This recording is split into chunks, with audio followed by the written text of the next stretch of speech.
The Christmas Hitchhiker, a real-night incident. It was Christmas night, well past midnight, when I was driving home after a long day of visiting relatives. The celebrations were over, the laughter had faded, and the streets felt unusually empty. Houses were dark, decorations blinked quietly behind windows, and the cold winter air pressed against the windshield as my headlights cut through the silence. Christmas nights have a strange effect on people. Everything feels calmer, safer. You assume anyone still outside must have a reason to be there. That assumption nearly made me stop. I was driving along a quiet street that connected to the main road when I noticed someone ahead, a man standing near the curb. He was bundled in a thick jacket, a scarf pulled high around his neck, and a red Santa hat resting loosely on his head. Under the streetlight, the hat stood out immediately. Bright, familiar, harmless. He raised his hand slowly as my car approached, signaling for me to stop. A hitchhiker. My first thought was that his car might have broken down. Christmas night can be unpredictable. People drink, phones die, cars fail. And something about the Santa hat made him seem less threatening, almost friendly, almost normal. I slowed down slightly. That's when doubt crept in.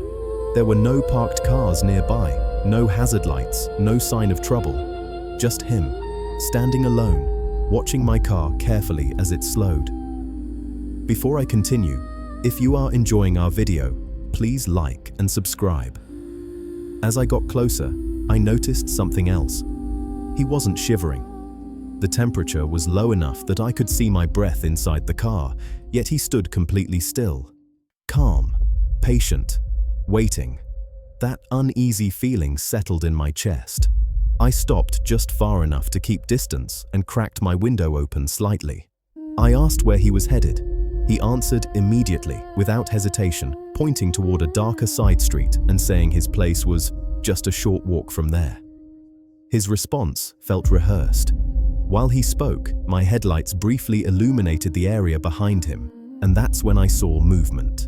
At first, I thought it was my imagination, a shadow shifting, but then I saw it clearly.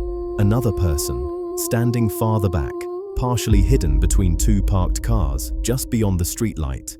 They didn't move much. They didn't wave. They just watched. My heart started pounding. This wasn't a stranded hitchhiker.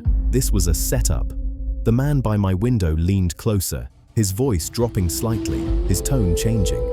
Less polite, more insistent. He asked again if I could give him a ride. I noticed his eyes weren't focused on me anymore. They kept flicking toward the dark street behind him. He was waiting for a signal. That was the moment I decided. I raised the window slowly, shook my head, and gently pressed the accelerator. I didn't speed off suddenly. I didn't panic. I just drove forward, keeping my movements calm. In my rearview mirror, I saw his arm drop instantly. The Santa hat disappeared as he stepped back. The second figure moved too. Both of them faded into the darkness as if they had never been there. My hands were shaking on the steering wheel. I didn't stop driving until I reached a well-lit area with open fuel stations and other cars around. Only then did I pull over and let myself breathe properly. My heart was still racing, replaying every second of what had just happened. Later that night, curiosity pushed me to search online. What I found was unsettling. Police warnings, holiday advisories, reports from previous years. Criminals often use hitchhikers during Christmas nights because drivers are more trusting. Festive clothing lowers suspicion. People assume good intentions. One person approaches the car while others stay hidden nearby. The goal isn't a ride, it's the moment you unlock the door.